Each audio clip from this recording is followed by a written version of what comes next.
കേരളത്തിൻ്റെ ചരിത്രത്തിൽ ആദ്യമായിട്ടാണ് ഒരു വനിതാ മന്ത്രി ആക്രമിക്കപ്പെടുന്നത്.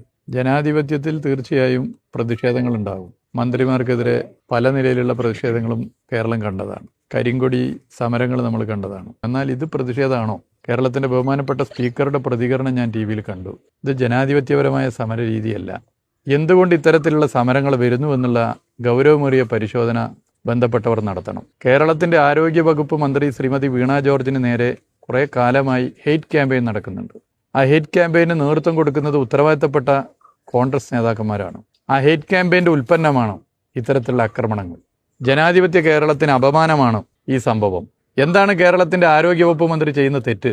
ഇന്ത്യയിലെ ഏറ്റവും നല്ല ധർമാശുപത്രികളായി കേരളത്തിലെ സർക്കാർ ആശുപത്രികളെ നിലനിർത്തുന്നതാണോ? ഇടതുപക്ഷ ജനാധിപത്യ മുന്നണിയുടെ നയം നടപ്പിലാക്കുന്നതാണോ ആരോഗ്യമന്ത്രി ശ്രീമതി വീണ ജോർജ് ചെയ്യുന്ന തെറ്റ്?